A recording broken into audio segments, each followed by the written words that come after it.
Now, today marks exactly 3 years since former President Jacob Zuma delivered his resignation speech. In the televised statement, he said he was quitting with immediate effect, but said he disagreed with the ANC's party's decision. The ANC had told him to step down or face a vote of no confidence in Parliament. Now, today, the former president is speculated to be top of the agenda for his party as the ANC National Executive Committee hosts its two-day sitting to discuss matters relating to corruption and make a decision on the step-aside motion, as well as the former president's defying of a constitutional court judgment. Joining me to discuss Zuma's elaborate journey as president leading up to his resignation in 2018 and subsequent controversies as a former head of state is political analyst Dr Ntsikelelo Breakfast. Dr. Breakfast, very good morning to you.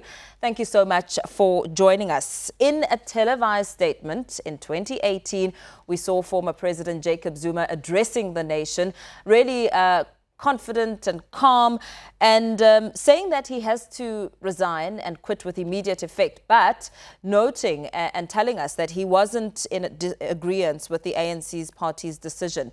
And, you know, ever since then, we continue to hear his name and learn of his controversies during his tenure. What do you make of the president as we look back to his journey up until now? Well, I think the removal of the former president heralded a new wave for a change for the better, as opposed to a change for the worse.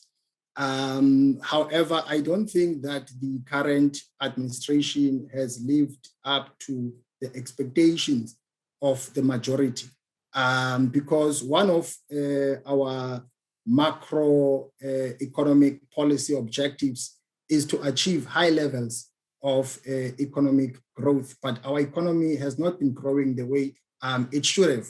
And that has made the fight against inequality, poverty, unemployment, a mission impossible. There have been 4 reports that have confirmed the existence of state capture. Even at the moment, we still have remnants of that if one examines the evidence that has emerged from the Zondo Commission. At the same time, the issue of institutionalization of corruption should not be attributed to one person, because even the current incumbent was the deputy president then. Either way, I think both factions, I think, participated in corruption, and that has affected the way things are in the country. Now, the ANC-NEC is meeting. They started yesterday, and we heard a lot about the step-aside rule that's been discussed in great depth. And we know that the elephant in the room, former President Jacob Zuma and his defiance of the Constitutional Court ruling. In terms of the outcomes of the ANC-NEC, what powers does it have in compelling Zuma to comply to the constitutional ruling, especially, of course, just getting a sense of how this matter needs to be approached with a lot of caution and maturity, as said by President Cyril Ramaphosa? I think this is a very complex issue because on the one hand, former President Zuma has a strong footprint in the ANC and also in that NEC. And I think the NEC is going to be very cautious in terms of how it is going to deal with the issue in question in the light of the elections that will be held soon in the country. Because if this matter is not managed properly, it might have a negative spillover effect in terms of the electoral performance of the ANC. Hence, I think the ANC will try its level best to maneuver carefully with regard to this issue, not to come across as if they are not showcasing respect to the former president, because if they don't display some kind of respect, there might be a pushback in some quarters within the ruling party. Now, as you speak about this, in fact, the Sunday Times gives us an account of what transpired yesterday when former President Jacob Zuma attended the funeral of KZN's Mishek Radebe, where he got a chance to address those in attendance. And he spoke about how, of course, in a fighting mood, as he's described by the paper, he spoke about how he was being chased around like an antelope. And he says that he's wounded like this because of the men he grew up with. And he also makes mention that maybe one day when they stop chasing me like a springbok, I'll get a chance to sit down and really go into detail, and it may be read by my great-grandchildren. Is this an indication at all that he remains defiant in what he said about not wanting to speak and testify at the Zondo Commission? Well, I think he still holds a grudge. He thinks that the state machinery is being used to harass him. He thinks that the judiciary was unfair to him, and that because of the long-standing relationship that he has with Judge Zondo, he should have stepped aside. And that the whole commission was set up basically as a political assault, or to take a swipe at him. So I think there is a lot of resentment to President Zuma.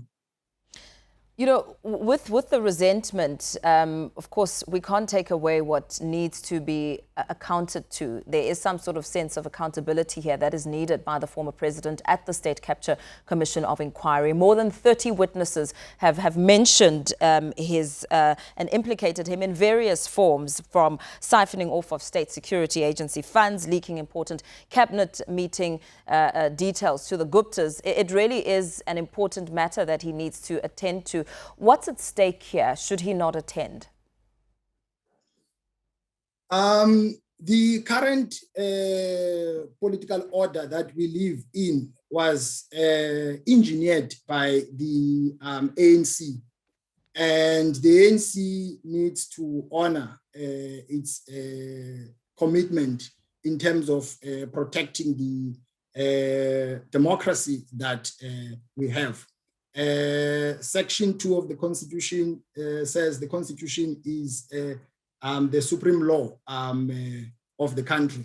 So if he decides not to appear at the Zondo Commission, it might convey a negative message to other people that the ANC, as an organization, doesn't take seriously the issue of rule of law and constitutionalism.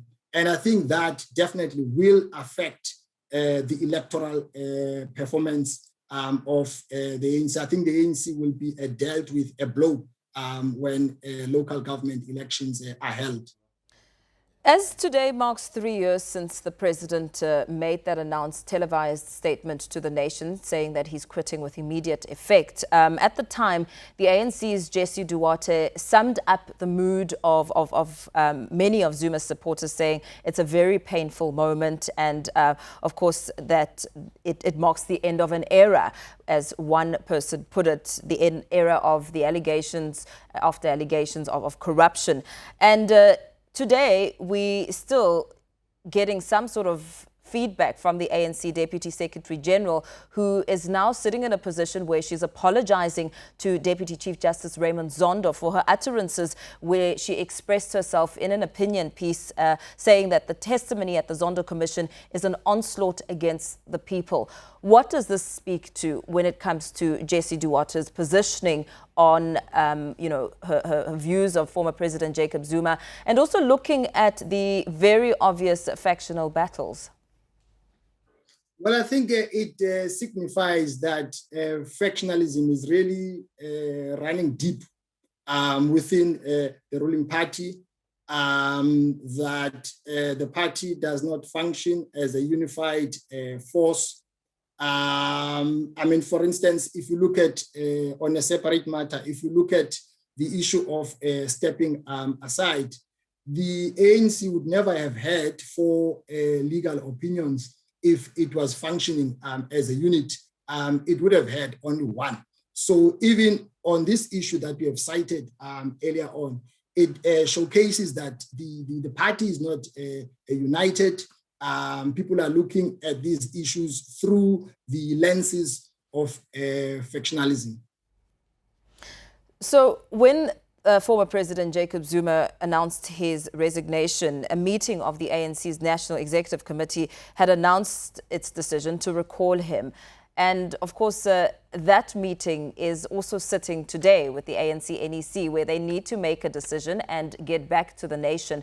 What do you imagine to be the outcome on this specific matter of the former president? I think, people who live in glass houses should not throw stones, because they might suffer the same blow even themselves. Because I hold a view that either way, both factions are affected by allegations of corruption. But I get the sense that if it's those of your own who are accused of corruption, you turn a blind eye. Paradoxically, if it's those who are not of your own, then you want a principle to kick in.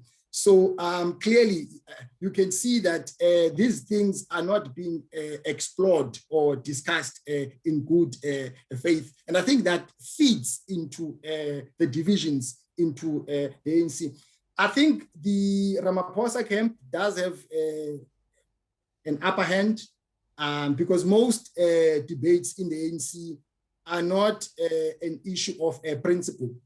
They have to do with numbers, strength, and so on. So I think the Ramaphosa camp will set the agenda for the ruling party, chanting a way forward. But I think some people, even though they will talk about democratic centralism and so on, but I think some of the activists or politicians within the political bloc of radical economic transformation will break ranks and speak against some of the decisions that have been taken by the ruling party.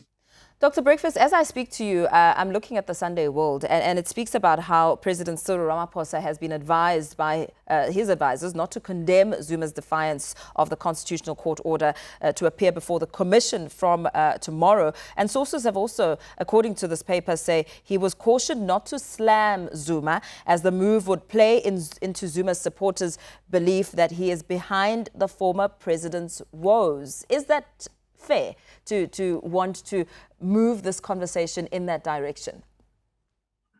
Well, I think it's a political strategy, but I mean the question that we need to grapple with is whether that strategy is going to achieve its intended objective or not. I think that's the key question, because I think former President Zuma doesn't want to move an inch. He doesn't want to change his mind. So I'm not sure if there's someone who's going to be able to untwist him in order for him to change his mind, because he thinks that, the judiciary is unfair to him. Very well. Thank you so much for your very thorough analysis. Political analyst Dr. Ntsikelelo Breakfast, giving us a sense of these battle lines that have been drawn in defense of Jacob Zuma. And of course, we await the outcome of the ANC NEC meeting.